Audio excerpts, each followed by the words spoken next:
ce début février, Alain Prost conserve la tête d'un trophée Andros convoité cette saison par un grand nombre de pilotes chevronnés. Il y a 6 pilotes de F1 engagés cette année sur le trophée. Est-ce que, quand vous parlez avec eux, comment vous expliquez justement cet engouement des pilotes de F1 aujourd'hui pour le trophée Andros ? Parce que je pense que c'est devenu ça a toujours été une discipline quand même. Ça fait longtemps que ça existe, mais elle est devenue. Déjà, je crois que le fait que mon arrivée a fait du bien dans le sens où avant il n'y avait jamais de pilotes ou ex-pilotes de F1 qui venaient et qui ont été compétitifs. Donc je pense que vraiment les gens avaient quand même un peu du mal à se dire c'est comme aller rouler avec une berline sur un circuit, même quand on est pilote de F1, on l'a fait plusieurs fois, on se fait taper par les spécialistes au début. Ça c'est évident parce qu'on sait pas du tout les mêmes repères. Mais là donc voilà, je pense que les gens ont vu que c'était possible d'être bien. C'est une super discipline pour quelqu'un qui vient d'arrêter la course parce qu'il n'y a pas de risque, on s'amuse, c'est quand même très compliqué à gagner. Et c'est dans une période de l'année où ça ne les empêche pas d'avoir un autre programme. Même ceux qui sont en F1 ou en tout cas dans les disciplines comme mon fils, comme Grosjean, etc. peuvent aussi se permettre de faire ça et je pense que ça leur fait du bien en plus. Sur le plan du pilotage, le toucher, le feeling, c'est de toute façon bénéfique. Comme vient de le glisser son père dans la conversation, Nicolas Prost est également de la partie, mais dans le trophée électrique cette fois. Quand on a été champion, c'est clairement de garder son titre, donc c'était plutôt bien parti. On a eu des très bons week-ends comme à Andorre, des week-ends un peu plus moyens comme à l'Alpe d'Huez ou ici. Là, c'est un peu la loterie avec les pneus et là, ça fait 2 week-ends que j'ai pas beaucoup de chance sur le tirage au sort. Nicolas Prost se maintient en tête du classement électrique à seulement quelques points de Christophe Ferrier. Par contre, du côté des véhicules thermiques, celui qui inquiète Alain Prost, c'est Jean-Philippe Desraux. Cette année, votre objectif sur le trophée, c'est lequel ? C'est essayer d'être le plus avant-poste possible, d'être premier si possible ou second. Cette année c'est assez compliqué.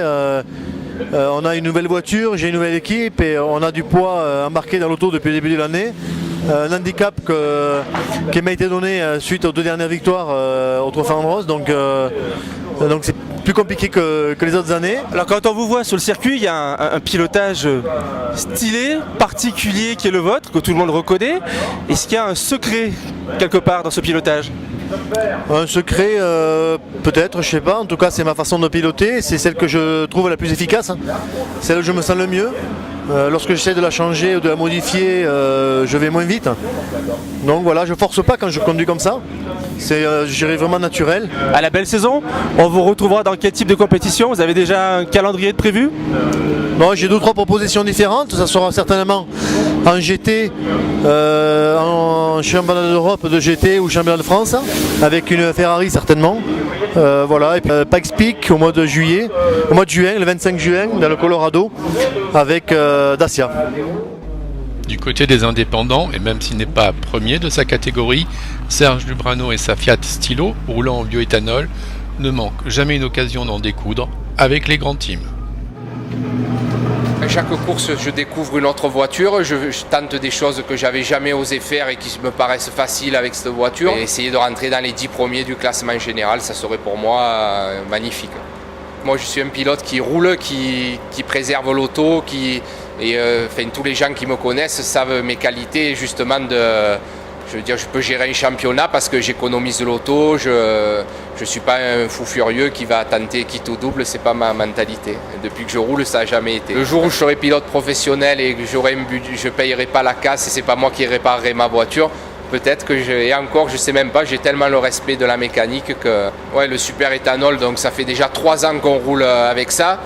On avait roulé au Stade de France en 2008 avec déjà l'éthanol qui n'était pas encore homologué en rallye et en course. Et là, ça fait 2 ans qu'on roule, aidé par BP justement, avec de l'éthanol. Et c'est un carburant qui est, je dirais, plus performant puisqu'on gagne, il y a pratiquement 10 chevaux de plus, qui est moins cher parce qu'il est moitié prix.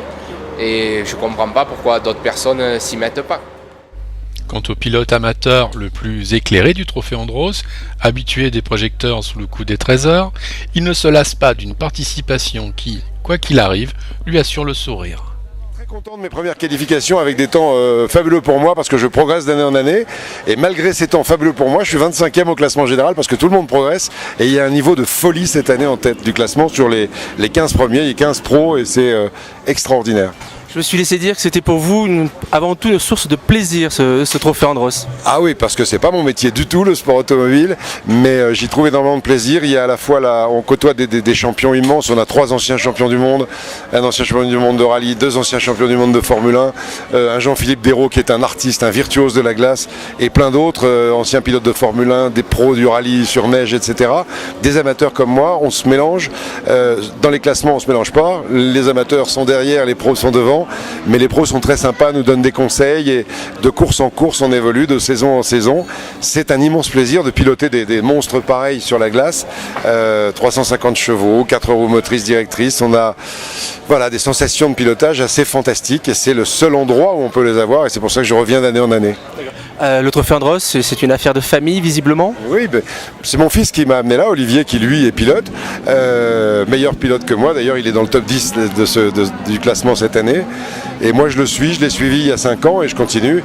C'est une affaire de famille. Mon père faisait des rallyes, mon frère faisait des rallyes autrefois. Ma femme participe au trophée Andros électrique maintenant. Elle a été marraine et 3e du trophée féminin en sprint car il y a quelques années. Donc voilà, c'est sympa de se retrouver avec son fils, partager une voiture avec son fils et puis avec sa femme à côté, c'est génial. Même si c'est pour le plaisir, il y a un petit objectif quand même pour la saison pour vous? Il y a toujours un objectif parce que c'est pour le plaisir, mais dès qu'on se retrouve au volant derrière le casque, on essaie de faire au mieux, on essaie de grappiller quelques secondes par rapport à son ou ses concurrents directs qui sont juste derrière au classement. Donc à chaque niveau du classement, il y a des belles bagarres et on s'amuse beaucoup. Ok, merci beaucoup et puis bonne course. Merci.